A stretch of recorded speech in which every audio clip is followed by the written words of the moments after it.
Sean said the paint on the inside was quite slippy. He clipped that, which is the reason why he went down. So something riders are really going to have to pay attention to. Be cautious of turn 2. Neil, I must admit to you, I was working on other jobs, doing some subtitles in Moto3 FP3.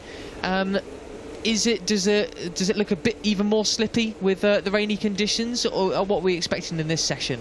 Yeah, it looks a lot better than yesterday morning, that's for sure. A few precarious spots on the exit of the final turn. Also turn 5, I think we saw 2 crashes there. Those are places to work or to look out for. But in terms of turn 2, the real precarious spot in the dry in Moto2 yesterday, yeah, we didn't really have too much incident in Moto3. Quite hurt actually that you weren't tuned in, Matt, watching the Moto3 action. I was going to be, but duty calls to carry out subtitles for Jack Miller, and actually I was googling a lot of Aussie snacks, killer pythons. Any Aussies out there listening that know what killer pythons are? Some of my Spanish colleagues obviously weren't really aware of what he was saying at that point. I talk about the sweeties you can get in airports, so I was having to Google that because I couldn't even work out what he was saying. So, duty calls, and we have a variety set of skills and different job roles here, don't we? So, yes, Neil, I'll endeavour to tune into that. Maybe I'll have a wild Saturday night listening back. How about that? Will that make you happy? Yes, Good. It would. Oh, yeah. Sensational stuff then. Well, someone who will be very, very happy indeed. Jake Dixon will be finishing the free practice combined times at the very top of them. Nearly 0.5 of a second ahead of everybody else. He was exactly 0.431 seconds quicker than Celestino Vietti at the end of play yesterday. He was very pleased with that. And I've got to give a shout out to his teammate Albert Arenas as well, who finished up in 7th position. It's not easy when you've got a teammate sort of beating you sometimes. But Albert really gave chase to him, and that 7th place I think was pretty good. Yeah, it certainly was. Good day for the Gas Asbar team. Good day for that man as well. Sam Lowes, he was 3rd fastest. He was really pleased with his pace on the harder Dunlop dry tyre in FP2, which of course was held in dry conditions. And Lowes was saying that physically it was probably the best he had felt at any point in 2022, so that is good news for the Englishman. Obviously, fully wet conditions for Moto3. I don't think it's raining at the moment, and is there any sign that it's drying up, or is it still raining? Jack, maybe you can tell us.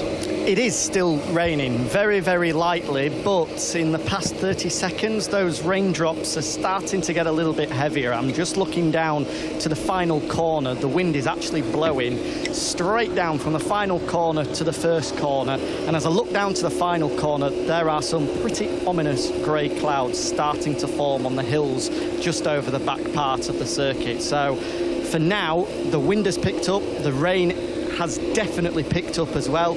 Even just whilst I've been speaking, the raindrops are getting heavier and heavier, and looking at the grey clouds, I think we're going to be in for a little bit more rain before possibly even MotoGP get underway in around 45 minutes time. Well, in the words of the gentleman who passed us on his scooter last night, Jack, on our way back to the hotel, yeah, baby! As he said, it was very random, but also incredibly funny at that sort of time of night. Was that the gentleman that we passed last night or this morning? Because unfortunately, I'm probably not the favourite man in Lombok at the moment. No. I accidentally splashed a gentleman on the scooter whilst driving into the circuit. The puddle just came out of nowhere, and unfortunately, he was absolutely soaked. He then pulled alongside me and wasn't best pleased. I did try to apologise, though. So if that gentleman is listening, I'm very sorry. Yeah, understandably so, mate.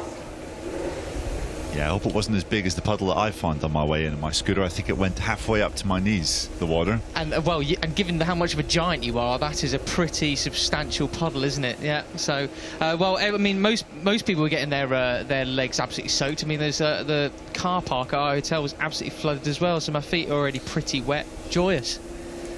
But anyway, we haven't got to put on some soggy leathers though, have we? That's certainly a good thing.